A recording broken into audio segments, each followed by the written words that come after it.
Today we are talking about a new book, Oh Money Money, written by Eleanor Porter in 1918 and illustrated by an international collective of collage artists in 2021.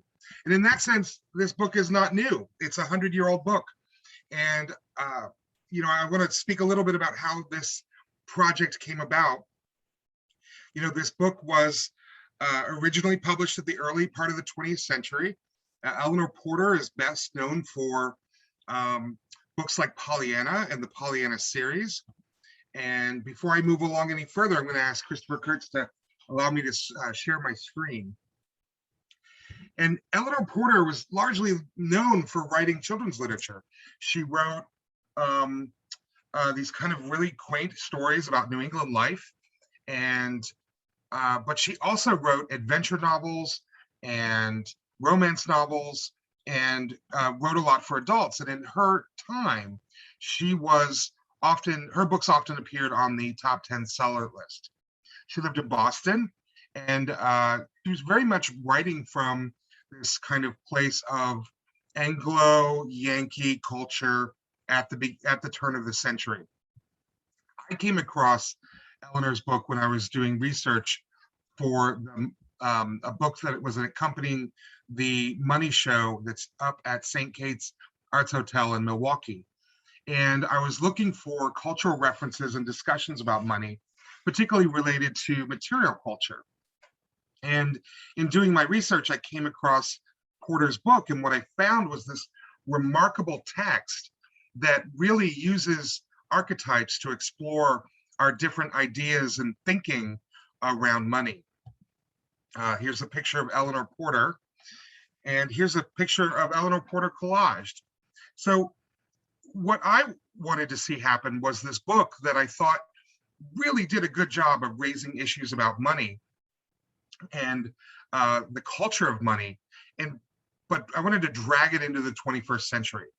And to do that, Kolaj Institute organized a residency for collage artists that was largely focused on illustration and how to illustrate text. And we had a number of experts come in that have some experience in this. And then the group worked together to create collage that would ultimately inform the reader's experience of Eleanor Porter's book. Today, we're going to hear from a number of those collage artists, and we're going to talk about some of the collages that are in the book. And again, if you have questions, feel free to put them in the chat or to use the Q&A version. But I'd like to bring up our speakers now, if we could get everyone on camera. We have joining us today Christopher Kurtz, who is the coordinator of Kolaj Institute, and who also very much took the lead in the art direction of this project. We have Gretchen Vogt, who we have Elijah Guerra, we have Amanda Lynch, wave everybody, Susan Silva, and who else is here? Mary Johnson and Alicia Halpin. And also, I think Mateo is joining us, Mateo DeSam. And there were, I believe, 5 or 6 other additional artists who are not with us here today. But welcome, everybody. And so we're going to have a pretty free-form discussion. But first, I'd like to hear from Christopher. Christopher, what was your experience of kind of directing this project? It was new for me.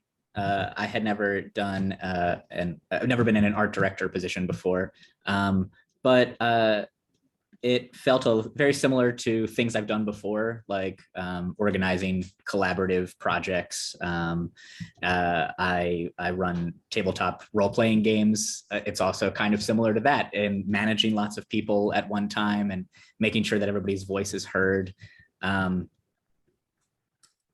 felt that collage artists are naturally good at unpacking ideas and creating real world anchors that allow viewers to access those ideas. So I was excited to get all of these people in this single space and have them bouncing off of each other. And it worked out perfectly, without much pushing or pulling either. I felt like my job was kind of easy. And go ahead. Yeah. Well, no, I'm curious what some of the artists think. How did Christopher do? Yeah, please rate me, scale of 1 to 10. Well, I would give you 5 out of 5 Yelp stars. I thought you had real good commitment. No, I mean, you did a really good job of essentially putting the seeds out there. So then when we could sort of take the seeds and begin to start conversations with them among ourselves, or some of us would take them and sort of process them outside and then come back. You were really, really good at not just planting the seeds, but then guiding like, okay, that's a really good track, but can we make it more sort of flow along this way, or let's look at how this relates to somebody else's work, which I think was really challenging because we all have such different styles and work that I think you sort of had a really difficult job of being like, okay, let's make it cohesive. So no, I thought you did a really good job with a really challenging role. So you get my vote, dude. One of the remarkable things I saw in the residency was the degree of collaboration. I think it's fair to say that there is no singular author of any one collage in the book. That is truly a collaborative effort among everyone. We often talk about collage in the collage or collaboration in the collage community, and there's a huge emphasis on that. Did anyone really hate that experience? I'm curious what critique anyone had of it. I think that in the digital format that we were in, the collaboration really started to flow after the first week, and it started to come naturally. And having that shared image bank, and also using Slack and seeing what everyone was doing during the week, so that when we met on Saturdays and having those conversations, I think that that really encouraged the collaboration and sort of gave everybody access. Everybody had access to so many images. It was a really cool shared experience. Just to clarify for those who weren't in the residency, we had a Google Drive folder that everyone contributed to, so we could all be kind of repeating the same images. We could be sharing these images that we found with each other that we thought were relevant. And then we were also using Slack, which is basically just like a messaging service on steroids. So we were on sort of like a text thread with each other all month. So we could kind of stay in constant contact the whole time. Alicia, you had a comment? Okay, sorry. Yeah, I just want to say that the collaboration, that was a new thing for me, but it was really awesome because I was really insecure when we started because I'm pretty new at collage, and I had no idea what was expected, but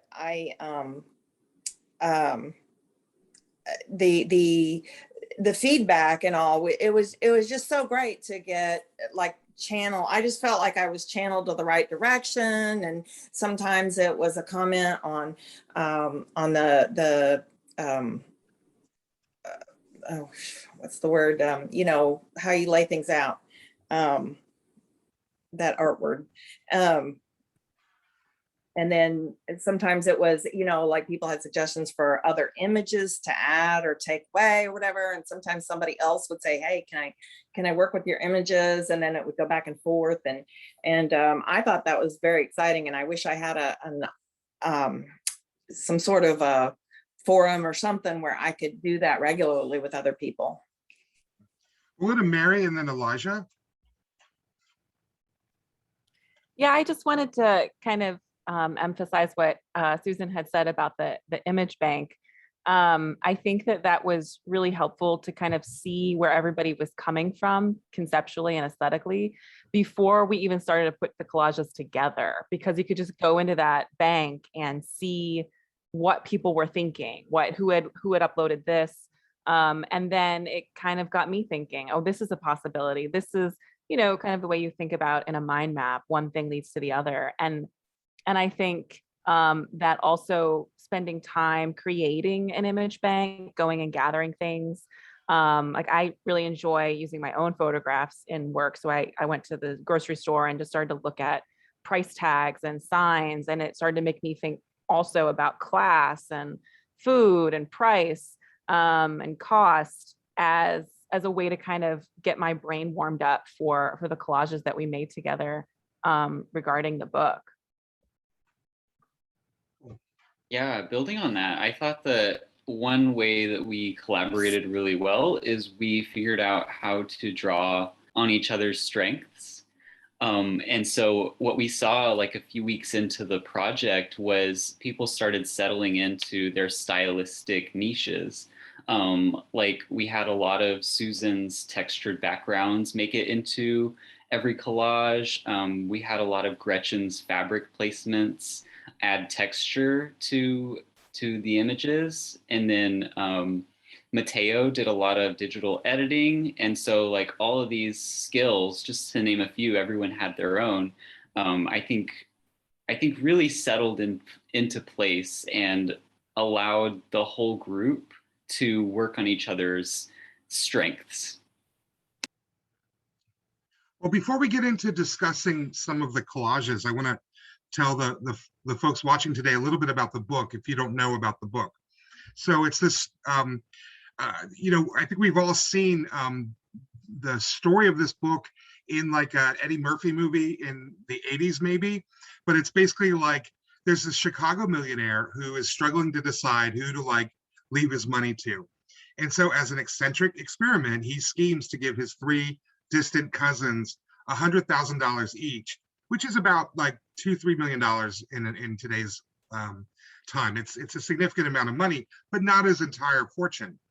And then because these distant cousins have never met him, he like moves to the town, moves in with them to kind of see how they kind of handle the money. And then, you know, hilarity ensues, and you know, the general structure outline of the book is a you know, made for TV movie type farce. Plot wise, I mean, feel free to disagree with me, folks, but I don't think the plot is that remarkably significant. What is significant, however, is that you really see Porter really captures 2 things really wonderfully. First of all, the lives of women. So the book is really told through the experiences of the women in the family. And I think that is interesting to get that insight. The other thing is that she's writing this book, even though it came out in 1918, it is before the Spanish flu pandemic, before World War I, and it's probably written within the 10 years before it actually was published, or that she was working on it. But during that time, you know, technology is changing. So, you know, cars are new. The automobile is kind of new. There are some people who have electric lights. There are some people using kerosene. And just the kind of culture of a small town at that turn of the century America kind of comes through in the book.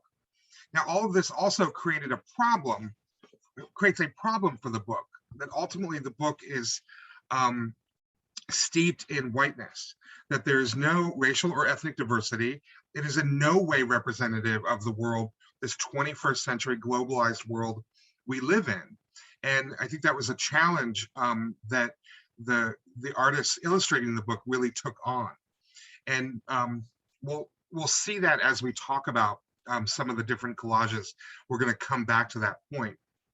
But it is one of the things that very much dates the book. The other thing is that there are elements of the book. Amanda, can we talk about biscuits?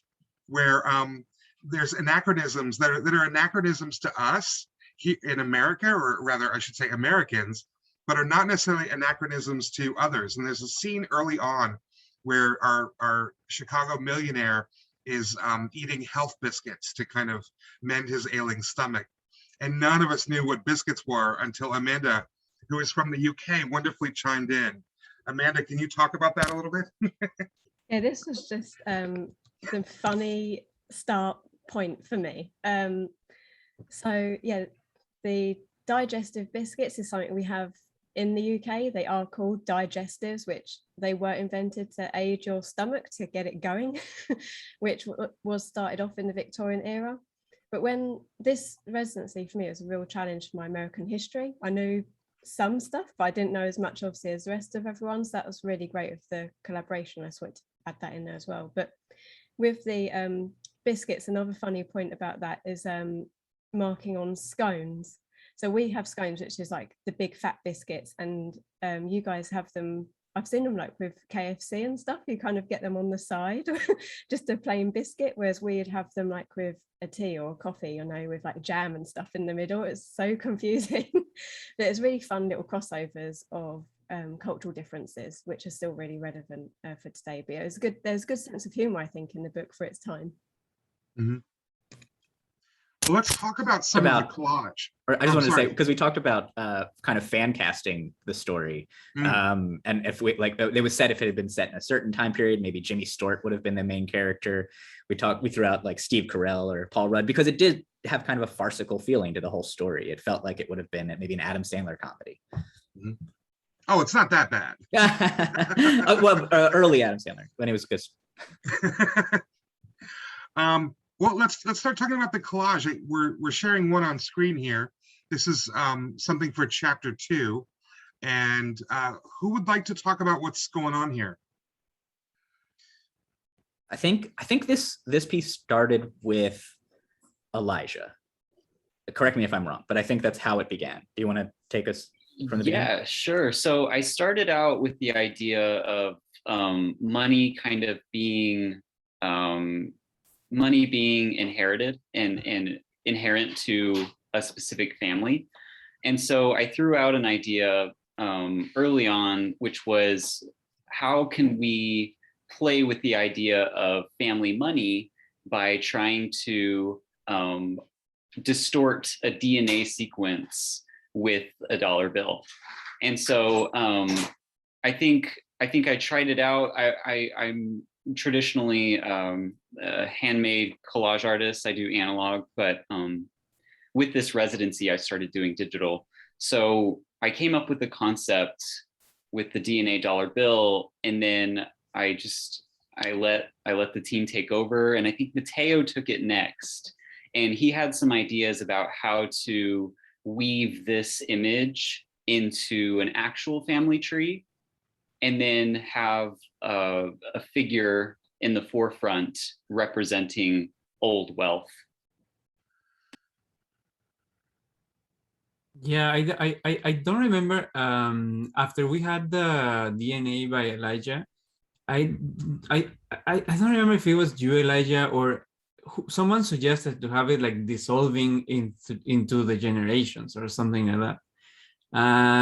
So that's when the this family tree came up, and then I had worked on digital collage, but I have to admit that coming into the residency, I had to just like ramp it up very hardly, because I had a sense of how to do this like DNA like breaking down, but I had to like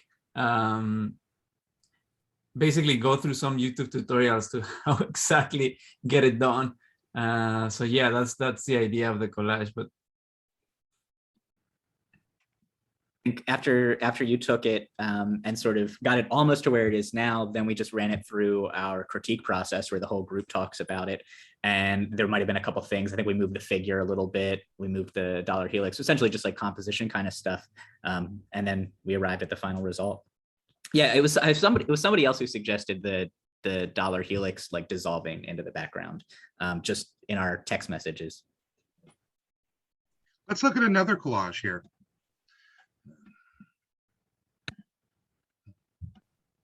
So this is from chapter 8.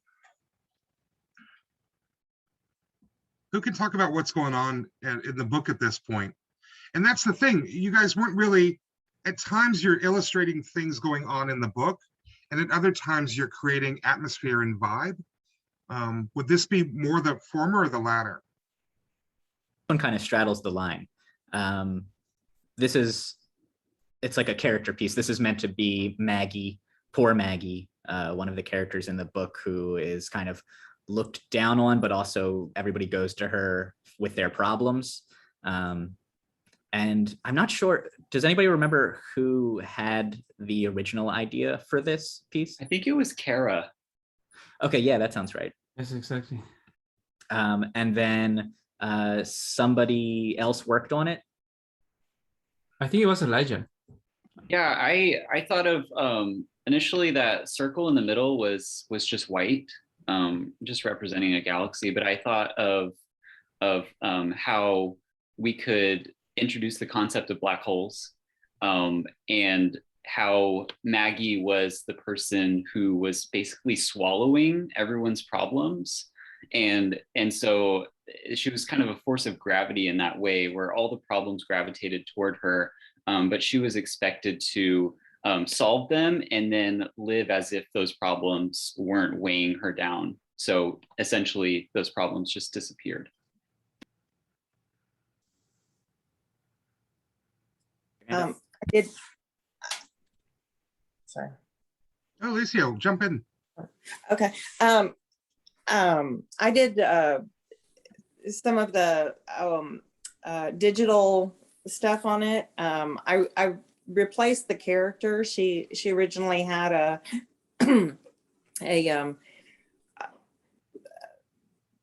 white, I don't know, old-fashioned picture. Yeah, I think it was a of vintage white, image. yeah, of a white woman, and we just, you know, in our group we talked about you know, trying to expand who you know, how Maggie can be represented. And so so I placed this image, and then that background with the balls was Kara said it was like a map of the universe, and there were numbers on the balls, and somebody suggested they'd be more visible. I don't know that, looking at it small, I don't think they're very much more visible. I spent a tremendous amount of time. I put shadows on all the little balls, and then I made them in neon green to kind of match the glow in that black hole thing, and then put black shadows on them. And when I expanded on my iPad where I was working, you know, the numbers were very visible, but when it, you know, when they got shrunk down real small, I don't even know that it made much difference. But and then I took the galaxy of problems, and I tilted it more like that Star Wars type effect or whatever. And anyway, so I did change the format of it too. I did some digital things. Yeah, I think we all learned a lot about illustrating for a book. The file sizes, the actual size of the image, what would show up.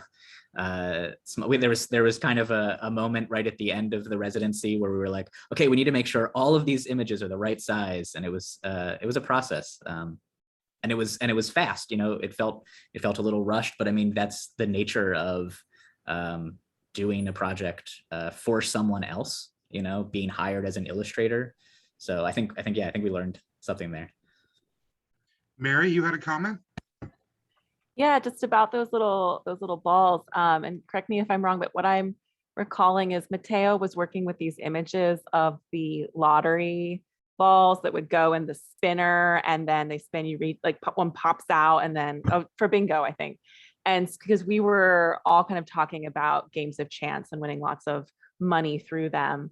And so we kind of were looking at those images that Mateo was pulling from and playing with. And I think that's how these sort of ended up over top of the original numbers that were in the original piece of vintage material that was scanned in.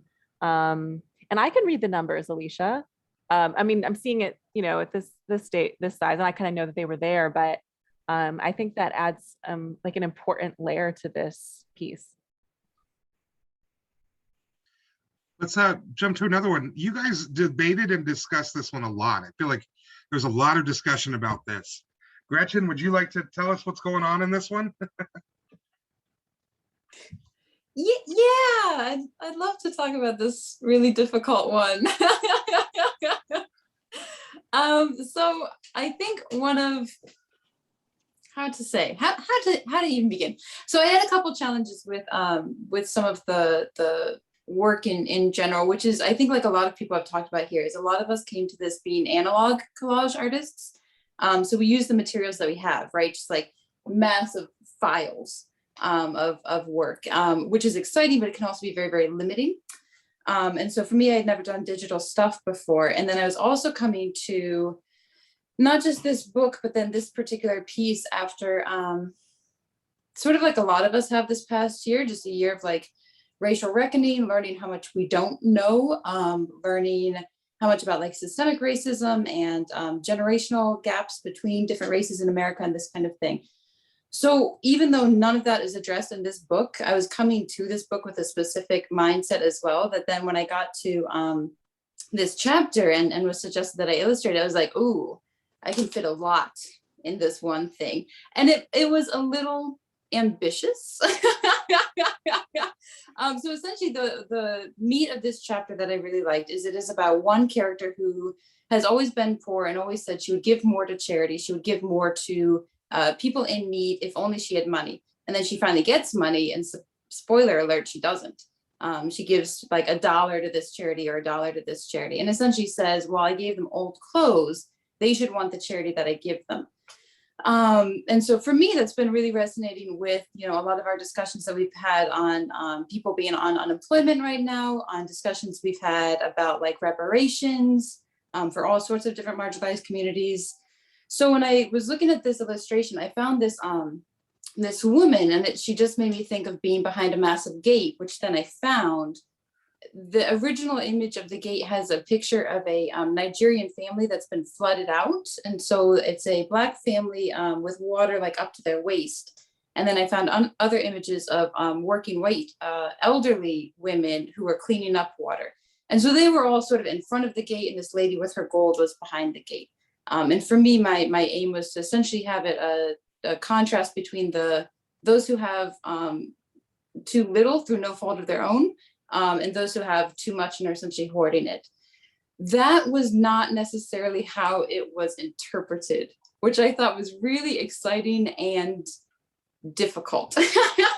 Because this is one of the things with illustrating, right? And this is one of the things with working with other people is you get so into your image, and you get so into your mindset, you get so into what you think you're making, that then when other people see it and they're like, oh, I see this, it's like, oh, well, that, tell me more.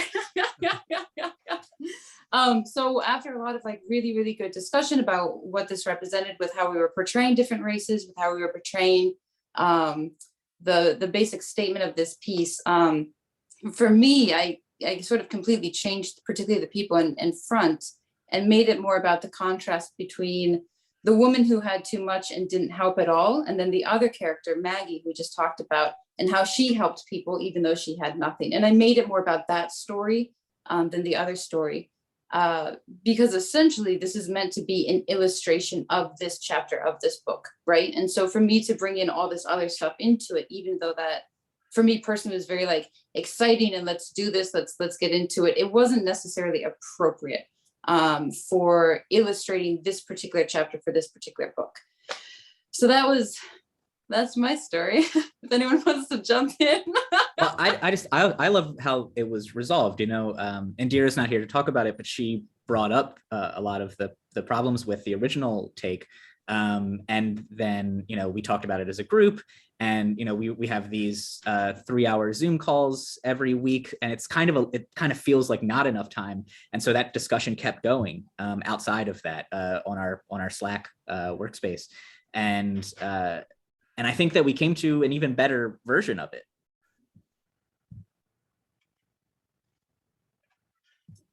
Yeah, I think one thing that this image really highlights is the different iterations that it went through. It went through so many changes, and those were changes because we had conversations on Saturdays, and then in Slack, and then looking back at the image bank. And I just felt like, you know, you stuck with it, Gretchen, and you just kept, you were very open to modifying it too, which speaks to the collaborative process and taking the constructive criticism that everyone was giving. And like you talked about the interpretations of the image, like, I feel like in some ways you were super surprised by the way we interpreted it, because like you said, your mindset was very different.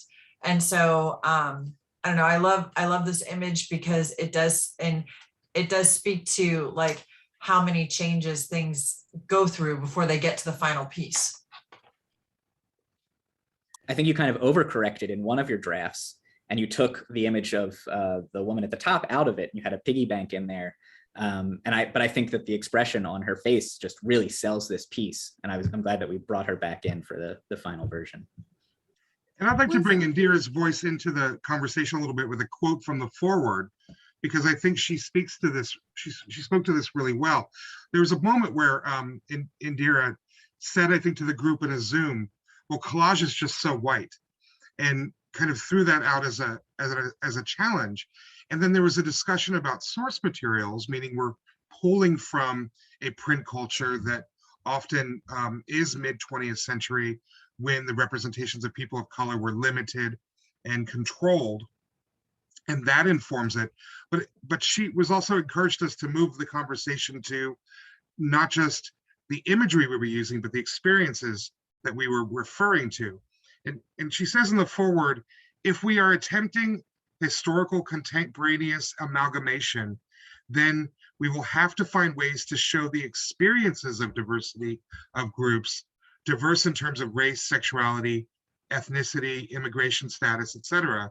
The story is about white family, but our modernizing of it need not be centered on just white experiences. And I thought that was an interesting challenge to kind of bridge the two cultures, the culture the book was written in and the culture we live today that readers are approaching this book with. I don't know if folks have other thoughts to add to that. I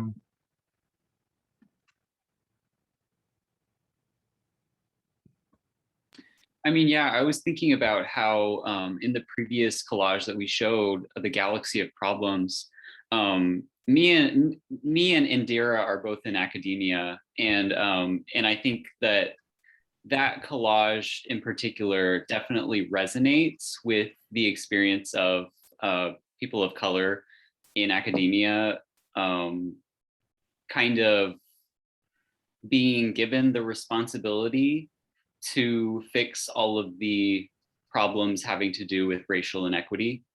And so, yeah, I just really like how this collage ended up, you know, illustrating the novel, but at the same time, reinterpreting it to capture the ways that it applies to 21st century, you know, environments that are diverse, but unequal. Yeah, and I don't think this collage would have come about without Indira's challenge, because like Alicia said, this originally had a white figure in it in the Galaxy of Problems one, and we switched it out because we were specifically paying attention to that and trying to move the story in other directions. Gretchen? Well, I think that's one of the challenges too of using particularly vintage materials is it's harder to find vintage materials with people of color than it is to find vintage materials with white people. Unless, like I found a book of old advertising and the images of the people of color in that were not positive.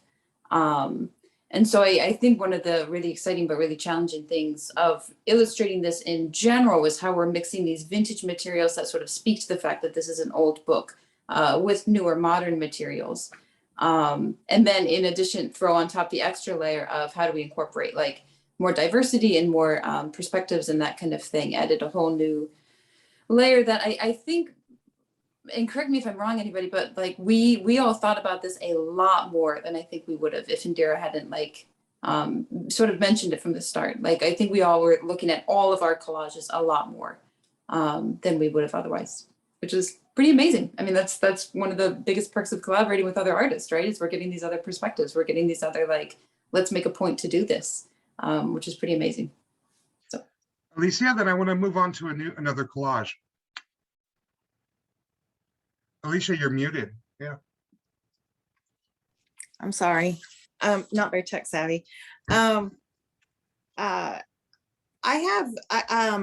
I pulled up a bunch of images if you want me to screen share of some of the process we went through, and that the Galaxy of Problems, I have that one because that's one that we went back and forth between me and Kara and Isaiah. And so if anybody's interested, I can show the individual like as progress things. Let's perhaps come back to that. I want to move through some of the other images we have here. Here's another one from chapter 17.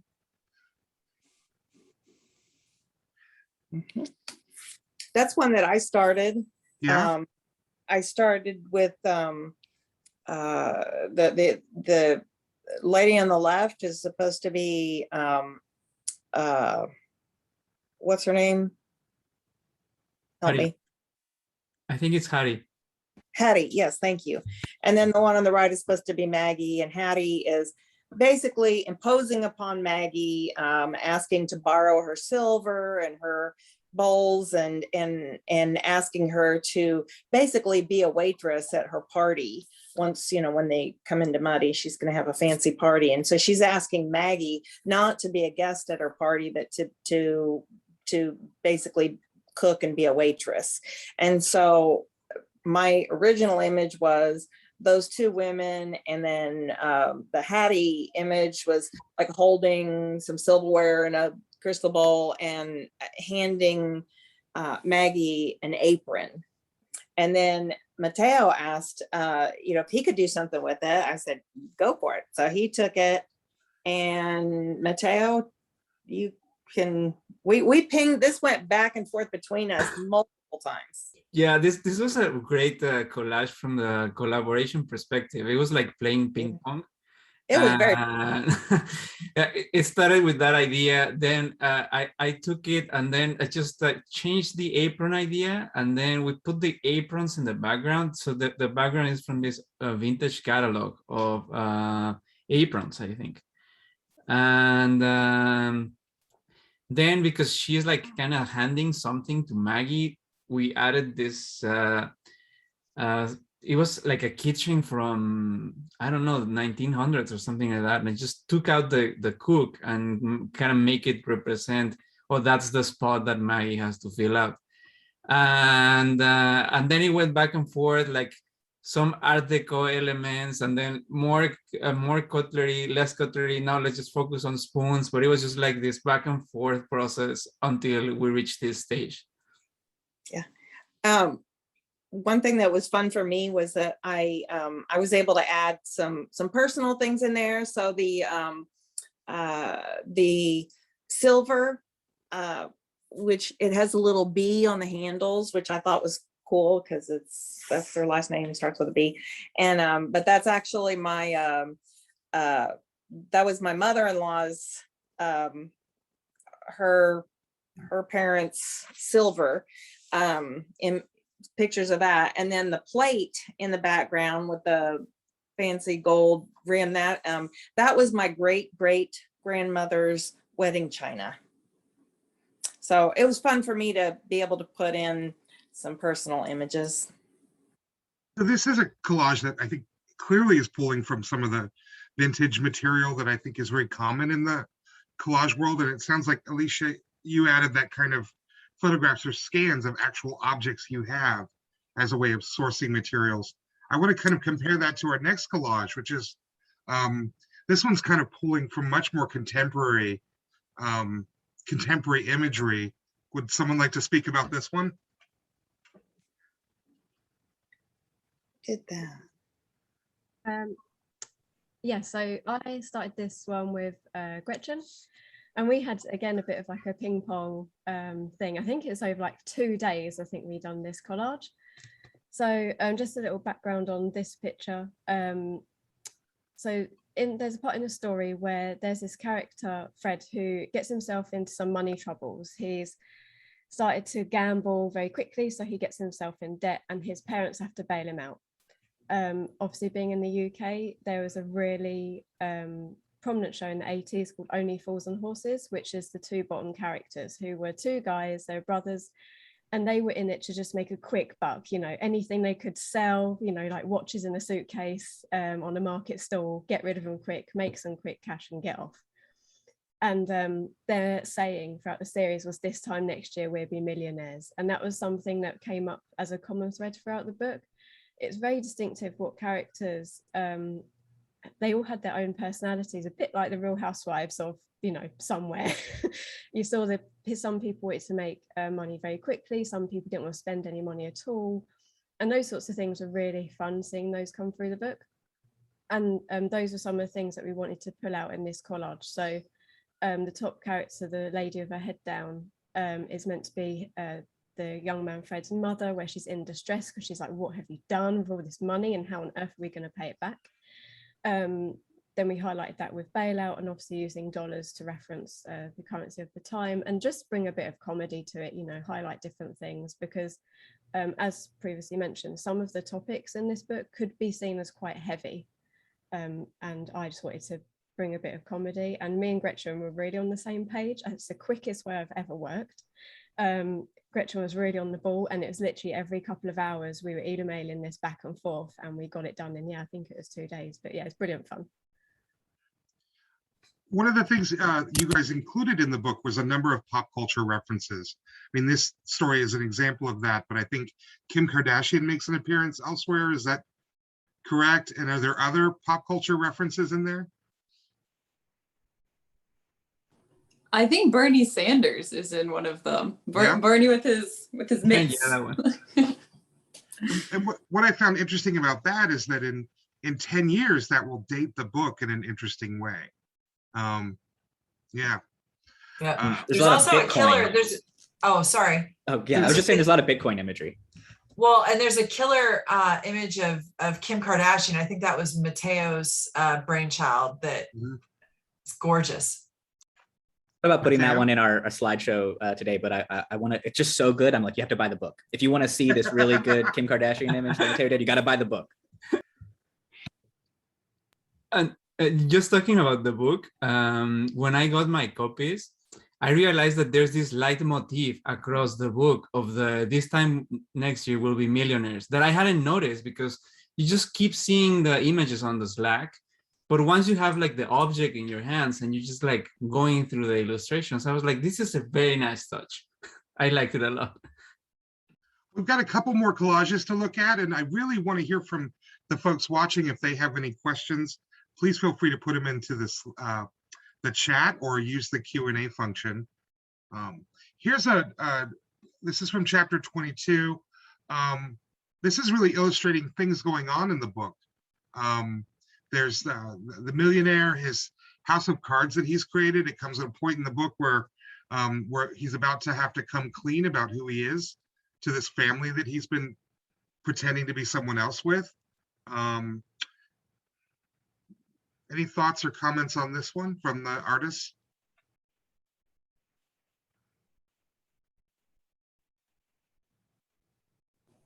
I didn't work on this one, but I just want to say I love this one. Like every iteration was just better and better. Like I can't remember if it was Elijah, I think, or Mateo who started with it. And then somebody would suggest one thing and it would be better. And then somebody would suggest another thing and it would be better. And it was just like, I just got to the point where I was just checking Slack to see what was coming next. It was so exciting to watch the process of it.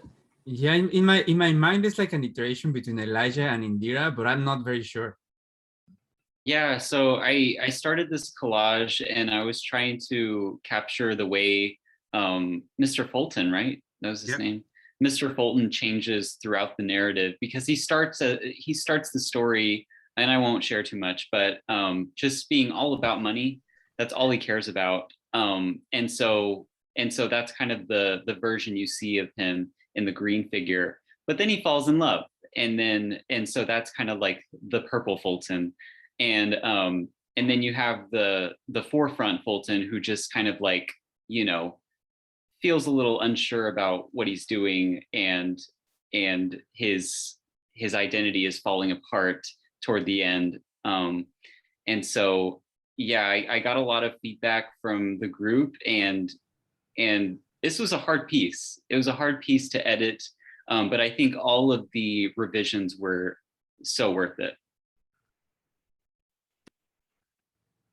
Well, and I just want to say, I want to jump in here and say on that image, Elijah, when you guys were working on it, that's when I sort of had my light bulb moment. Like, I need to stop being so analog and I need to jump on the digital train and really figure it out. And it was really cool to see like how you changed the transparency. There was something about this deck of cards and changing the way the house of cards was laid out. I can't remember what that was, but it was like at that moment when you guys were talking, I was like, you know what?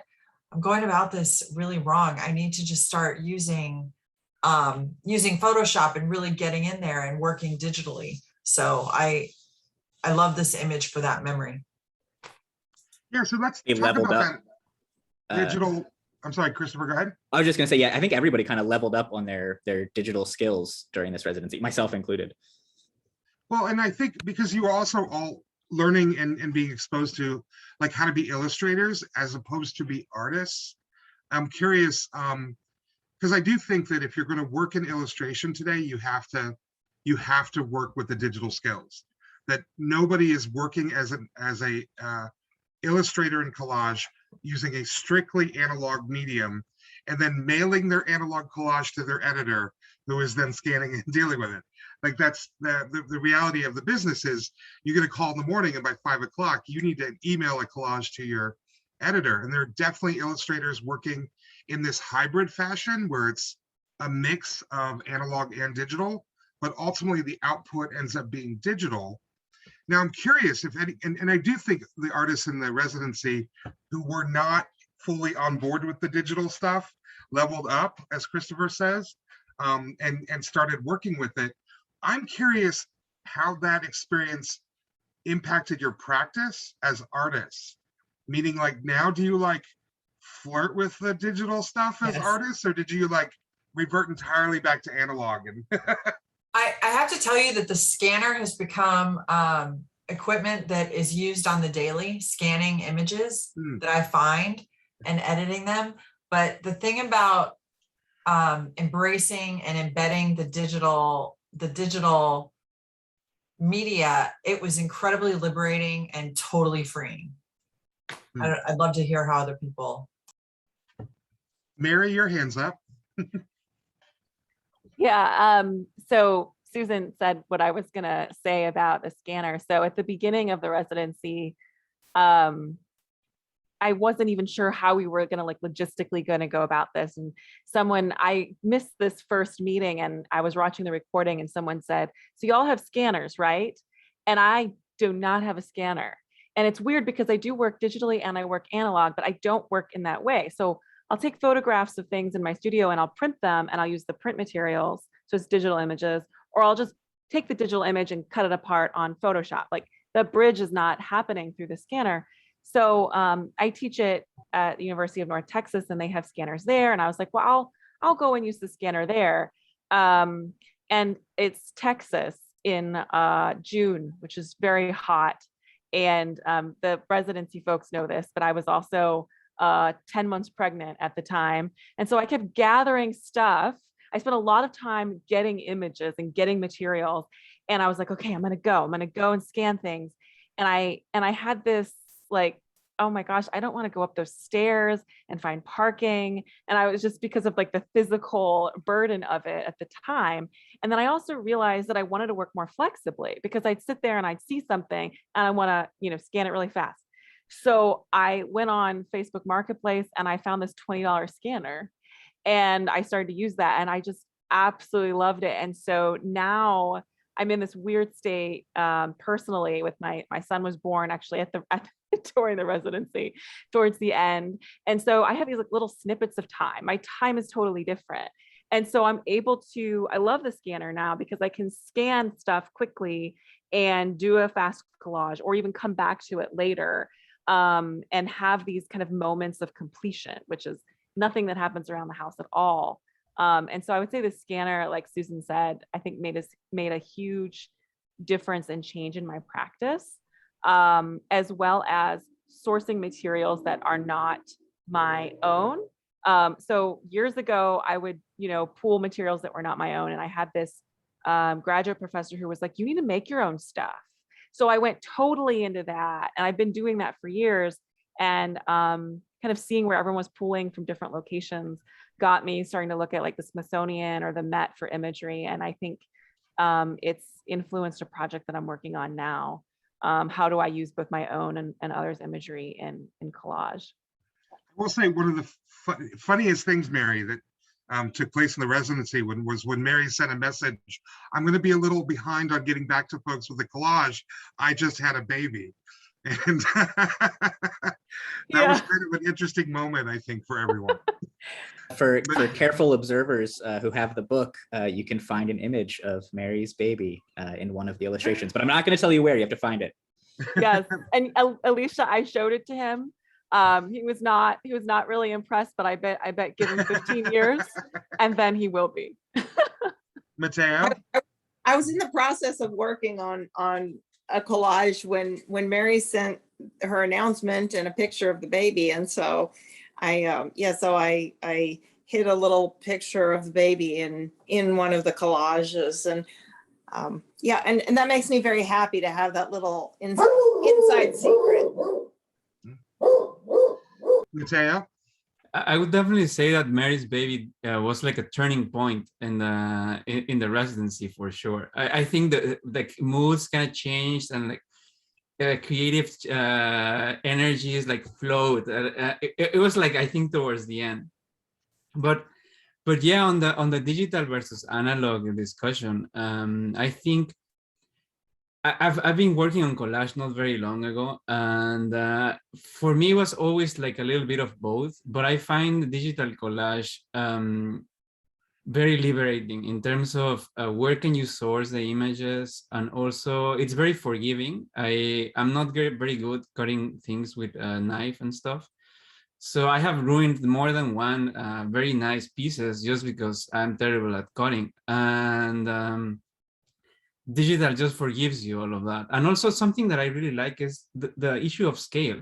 You can scan something and then you can scale it up or down like as much as you want, which is very difficult in analog.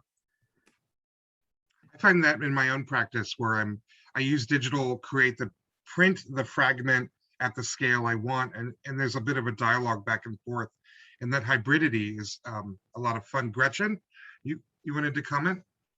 And then Amanda? Yeah, so it's funny because everyone is like so excited about how liberating digital collage is. And I'm like the opposite. I'm like the Plato's theory of the cave, where I've been looking at shadow images all my life, and now I'm seeing like the real images and I'm just losing my mind because there's so much possibility now. Whereas I always really liked the restrictions with analog because it made you be, I don't know how to say this nicely, but it made you be clever. Right? You had to make like really difficult choices. You had to work out some things that you wouldn't have normally worked out because you were so restricted by your materials and the size and the color and that kind of thing. That now, like after working digitally, I'm like, oh, I can just do anything. And so I really haven't done anything because I've needed like a break to essentially like reprocess my entire process, actually. So even just working on a purely analog collage now, it seems so flat. So I think I'm really beginning to look at how with analog collage, if I'm going to keep doing it analog, I need to actually add more sculpting elements into it, something that separates it and would separate it from a digital collage, which you can do anything, but in the end it is 2D. So I've actually started looking at ways that I can make my collages more 3D so I can stay analog, because I'm just holding on to my gun so hard of being a technophobe. But it was really liberating, but for me in a really scary way, because I never thought about the process like this before. So we'll see. Tune in next time. Amanda? Yeah, just picking up on what Gretchen said, we had a funny conversation because in the beginning of the residency, I was kind of sticking to my guns with analog, thinking this is how I want to be. And then I realized that when your work gets critiqued and you've stuck everything down, you can't move your work.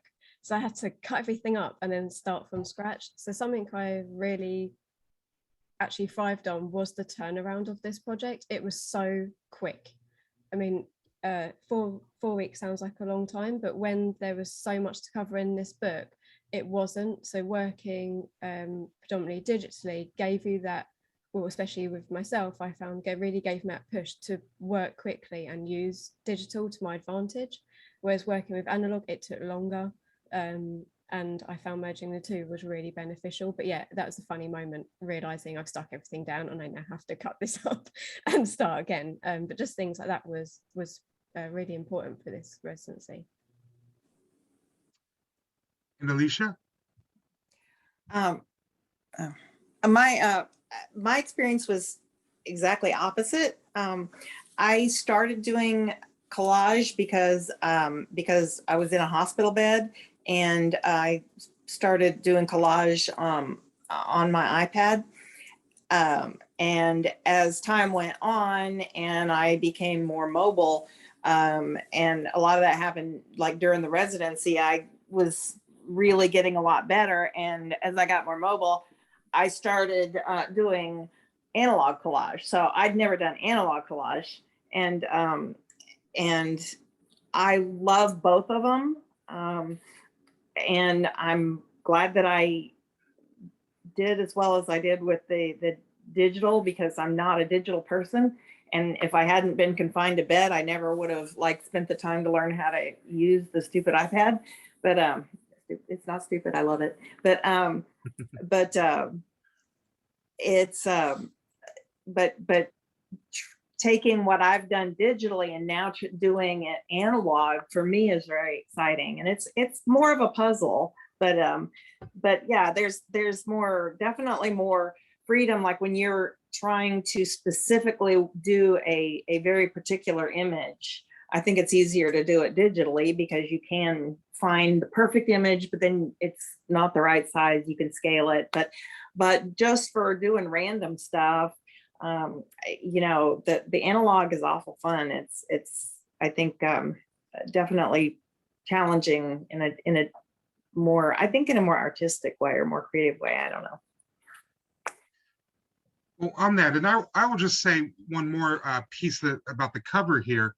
You know, it was I was really grateful that you were all working digital.